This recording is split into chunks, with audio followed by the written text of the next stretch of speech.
प्यारे तलबा व तालिबात, अस्सलामु अलैकुम। उम्मीद है आप सब खैरियत से होंगे।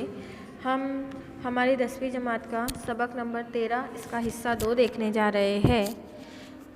हिस्सा 1 में हमने काफ़ी कुछ मालूमात फ़राहम की। अब हिस्सा 2 में आज हम देखेंगे बरकी रो के मिकनातीसी असरात। मैंने आप लोगों को बता दिया था जैसे कि मिकनातीस है और मिकनातीस के ऊपर बर्क किस तरीके से अपने असरात को ज़ाहिर करता है। जैसे कि अगर शुरुआत से मैं बात करूं तो हम अपने इर्द गिर्द की सूरत हाल पर अगर जायज़ा डालें तो मुख्तलिफ़ साइज़ के मिकनातीस हमें देखने के लिए मिलते हैं, जिसमें है कुतुब नुमा। एक छोटी सी मिकनातीसी सुई होती है, एक मिकनातीस की सुई होती है जो कुतुब नुमा नामी आला जो बनता है उससे, और वो कुतुब नुमा सुई के सिरे तकरीबन शुमाली और जुनूबी सिमतों में रहते हैं। यानी कि या तो उसका सिरा शुमाली सिमत में रहेगा या तो उसका सिरा जुनूबी सिमत में रहेगा। तो इस तरीके से एक मिकनातीसी सुई होती है। इसी तरह जो दूसरा जुनूब की तरफ होता है उसे जुनूब का मतलाशी, साउथ सीकिंग, नॉर्थ सीकिंग। अगर शुमाली है तो यहाँ पर नॉर्थ सीकिंग या नॉर्थ पोल कहेंगे, और जुनूब की तरफ होता है तो साउथ पोल। नॉर्थ पोल और साउथ पोल, तो नॉर्थ शुमाली सिमत में और साउथ जुनूबी सिमत में।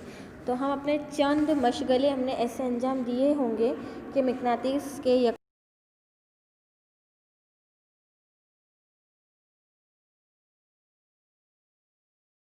उससे अपोजिट रहते हैं, यानी उसको दिफा का अमल करते हैं। तो वो जो दिफा का अमल होता है वो एक दूसरे से दूर हट जाने का अमल होता है, और वो उनके मुखालिफ कुतुब एक दूसरे को अपनी तरफ जानिब कशिश करते हैं। यही मिकनातीस की एक ख़ास बात है कि वो अपने जैसे सेम कुतुब, अगर शुमाल को एक जैसे हम मिलाने की कोशिश करेंगे तो वो चस्पा नहीं करेगा, बल्कि वो उसके अपोजिट कुतुब को चस्पा करने की कोशिश करता है। हमेशा वो अपने अपोजिट को ही अट्रैक्ट करता है। अब इसी तरह मिकनातीस मैदान और उससे बनने वाले खतूत जो हमने पढ़ा था कल भी, फिर भी देख लेते हैं आज। मैंने यहाँ पे आपको समझाया भी था। चुंबकीय क्षेत्र यानी क्षेत्र रेखाओं, जैसे मिकनातीस की चारों तरफ का जो मैदान है जिसमें कशिश और एक दूसरे को दिफा करने वाली कुव्वतों का एहसास होता है, वो मिकनातीसी मैदान कहलाता है। इस मैदान में घुमावदार खतूत और हर एक नुक्ते पर मिकनातीस की कुव्वत और उसकी सिमत को जाहिर करते हुए मिकनातीसी खतूत कहलाते हैं। अब कहने का ये मकसद आता है कि मिकनातीस के चारों तरफ जो जितनी चीज़ें वो कशिश करता है, वो कशिश एक दूसरे को दिफा और ये दोनों कुव्वतों का एहसास, यानी जहाँ तक वो मैग्नेटिक एहसास रहेगा, चिपकने वाला, चस्पा करने वाला, वहाँ तक वो मिकनातीसी मैदान कहलाता है। और उस मैदान के अंदर घुमावदार खतूत भी होते हैं, यानी एक जाली नुमा जैसी शक्ल भी बनती है। ये इस तरीके की, ये जो है ये घुमावदार खतूत है। जहाँ तक चस्पा करने की खुसूसियात रहेंगी वहाँ तक जो है वो उसको चस्पा करने की कोशिश करते रहता है, और इसे घुमावदार खतूत भी कहते हैं। अब इसी तरीके से अगर हम एक नुक्ते पर मिकनातीस की कुव्वत की सिमत को जाहिर करें तो वो मिकनातीसी खतूत कहलाता है। जैसे कि यहाँ पर ये मिकनातीसी खतूत बनेंगे तो ये मिकनातीसी खतूत की एक निशानदेही करेगा। अब उसके बाद यहाँ पर था कि ये तस्वीर के ज़रिए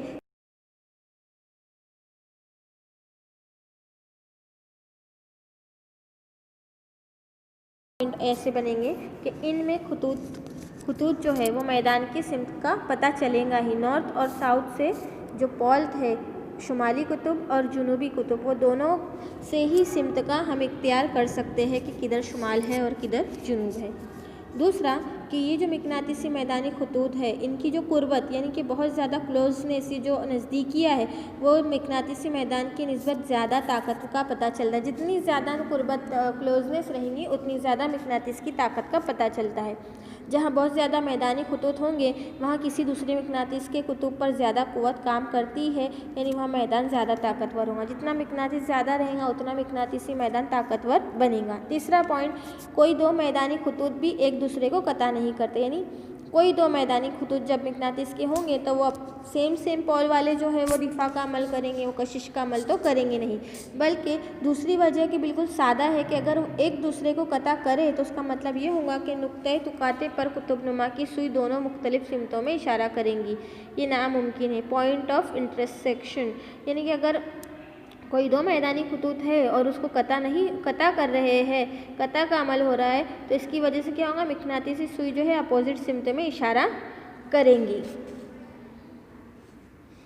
अब आज हम पढ़ेंगे दाहिने हाथ का अंगूठे का कुलिया। फ्लेमिंग नामी साइंसदान जिन्होंने दाएं हाथ के अंगूठे का उसूल दिया था।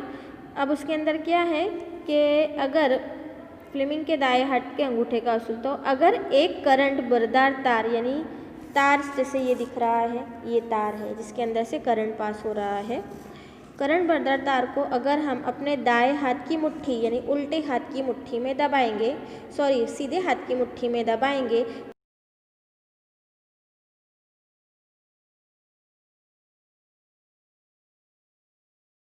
हालत में तार के गिर्द लिपटी हुई उंगलियां मिकनातीसी मैदान की मैदानी खतूत की सिमत को जाहिर करेंगी और उसे दाहिने हाथ के अंगूठे का कुलिया कहते हैं। जैसे शक्ल में तुम लोग देख रहे हो, यहाँ पर मैंने जाहिर करने की कोशिश की हूँ कि ये एक ऐसी पट्टी है जो सीधी सीधी जो पट्टी दिख रही है, ये तांबे की पट्टी है जिसमें से करंट पास हो रहा है, समझ गए। अब उसके बाद इस तांबे की पट्टी को हाथ से उंगलियों के दरमियान पकड़ा हुआ है, अंगूठा नीचे की जानिब निशानदही कर रहा है ना। तो इससे क्या जाहिर हुआ कि ये जो बरकी करंट बहने वाला तार है, वो तार के अंदर अगर इतना हिस्सा जो रहेगा पकड़ने का, अगर दाहिने हाथ की मुट्ठी हम दबाए तो अंगूठा जो है वो उस सिमत में होगा जिस सिमत में करंट, अब करंट कहाँ बह रहा है, ऊपर से लेके करंट नीचे जा रहा है, तो नीचे जा रहा है तो करंट की डायरेक्शन नीचे है, और नीचे जाने के बाद जितना हमने हाथ पकड़ा हुआ है वो हाथ का जितना हिस्सा है वो हाथ से बरकी मिकनातीसी मैदान की तफ्तीश होगी, यानी बरकी मिकनातीसी मैदान यहाँ पर बनेगा। तो फ्लेमिंग ने अपने उसूल में ये बात जाहिर की कि दाहिने हाथ के अंगूठे के कुलिये में कि अगर एक करंट पास किया हुआ तार है, उसमें करंट बह रहा है और उसके अंदर हम हाथ यानी अपनी मुट्ठी को बंद कर लेंगे, और बंद करने के बाद अंगूठा हमारा नीचे की सिमत में होगा, तो नीचे की सिमत में ऐसी हालत में लपटी हुई तार पे जो उंगलियां है वो बरकी मिकनातीस के खतूत का इजहार करेंगी, यानी इतना खतूत बनेगा और अंगूठा नीचे यानी करंट नीचे की सिमत में पास हो रहा है, और इतना जो इलाका बनेगा वो बरकी मिकनातीसी इलाका बनेगा। तो उन्होंने फ्लेमिंग ने अपने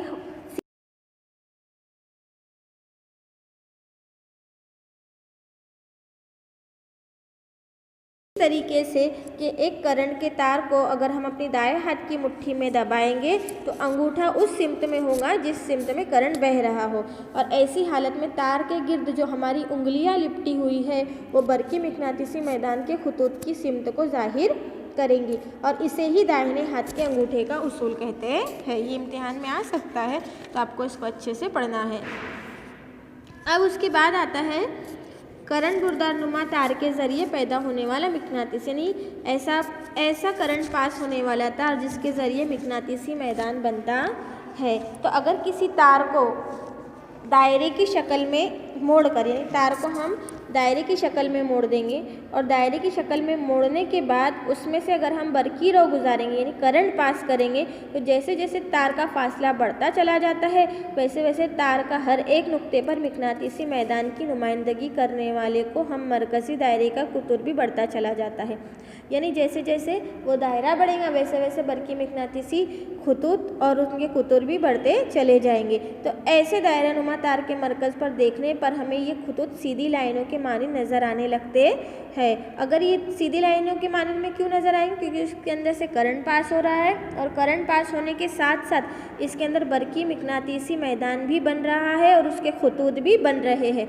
तो इसलिए वो ऑटोमेटिकली छुट्टे होते जाएंगे। तार तो थे पहले जो दायरा नुमा शक्ल में रख दिए गए थे, लेकिन जैसे ही करंट पास हो रहा है तो उसमें बरकी मिकनातीसी मैदान भी पैदा होते जा रहा है। ये बरकी मिकनातीसी करंट से पैदा होने वाला मिकनातीसी मैदान की बात कर रही हूँ मैं, वो पैदा होता जा रहा है। तो उसके अंदर धीरे धीरे क्या है, तमाम दायरे के जो कुतर है वो कुतर भी खुलते जाएंगे और तार भी खुलते चले जाएंगे और हमें वो लाइनों की मानिंद में नज़र आने लगेंगे। तो अगर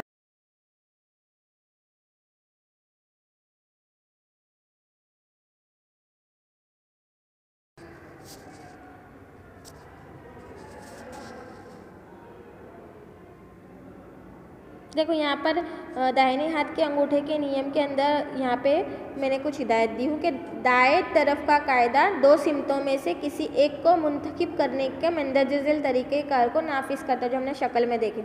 दूसरे जावियों पर अंगूठा इशारा और दरमियानी उंगलियों के साथ इशारे की उंगली सीधे सीधे इशारे के साथ दरमियानी उंगली से कोई सिमत की तरफ इशारा करती है, और जब अंगूठा एक नुमाइंदगी करता है तो शहादत की उंगली नुमाइंदगी करती है। यानी यहाँ पर जो हमने देखा कि ये जितना इलाका बन रहा है ये मुट्ठी का, तो ये जो है ये हमारा बरकी मिकनातीसी मैदानी इलाका बन रहा है। क्यों? क्योंकि तार में से करंट पास हो रहा है, और तार में से करंट पास हुआ इसीलिए ये इतना जितना हमने मुट्ठी बांधी है, जो तार पे उंगलियां लपेटी हुई है, इतना जो है मिकनातीसी मैदान बन रहा है, बरकी मिकनातीसी। और जो अंगूठा नीचे की जानिब जा रहा है मतलब करंट नीचे की जानिब पास हो रहा है। तो ये हम कह सकते हैं कि जैसे ही तार के अंदर करंट पास होता है तो वो अपने गिर्द एक मुट्ठी के बराबर में बरकी मिकनातीसी मैदान बनाता है, और तार के अंदर करंट अंगूठे की सिमत के मुताबिक बहता है। जो करंट की डायरेक्शन है वो हमारा अंगूठा हमें बताता है कि करंट जो है वो नीचे की सिमत में बह रहा है।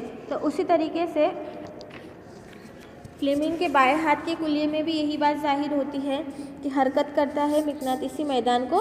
किसी करंट पास होते हुए तार में अगर हम करंट की सिमत और मैदान की सिमत एक दूसरे के उमूद होते हुए, ऐसा हमें होने पर कुव्वत का अंदेशा होता है कि दोनों उमूदी सिमत में अमल पैरा होती है, यानी दोनों तरफ से करंट पास होने की सिमत हमें दिखाई देती है।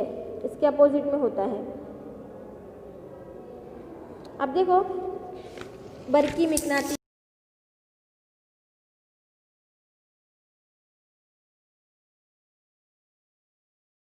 एक लंबी जैसी शक्ल में दिख रही है ये छड़, और उसके ऊपर तांबे का तार लपेट दिया जाता है। तो लपेटने के बाद अगर उसमें से पहले तो स्टील की पट्टी है, स्टील की पट्टी पर तांबे के तार की प्लॉटिंग की गई, तांबे के तार उस पर लपेटे गए, और लपेटने के बाद अगर उसमें से हम बरकी रौ गुजारेंगे, उसमें से हम स्विच ऑन करके बरकी रौ गुजारेंगे, तो जो स्टील की छड़ है वो एक मिकनातीस की तरह काम करेंगे। यानी ऐसा लगेगा कि वो ना ही तांबे की पट्टी है ना वो स्टील की पट्टी है, बल्कि ऐसा वो अपने दूसरी चीज़ों को अट्रैक्ट करेंगी जैसे कि उसके अंदर जो है मैग्नेट की कुछ चीज़ रखी गई हो। तो इसे कहते हैं इलेक्ट्रोमैग्नेट की। इलेक्ट्रिसिटी के ज़रिए हम मैग्नेट का कैसे हम उसको इस्तेमाल में ले सकते हैं। तो स्टील की छड़ को बरकी रौ कोयल के ज़रिए हम मिकनातीस बनाने का अमल भी कर सकते हैं, जो यहाँ पर दिया गया है कि ये छड़ को अगर स्टील की पट्टी को एक सर्किट के ज़रिए यहाँ पे जोड़ देंगे और उस पर तांबे की प्लॉटिंग कर देंगे और स्विच ऑन कर देंगे, तो ये मिकनातीस के मानिंद जो है काम करना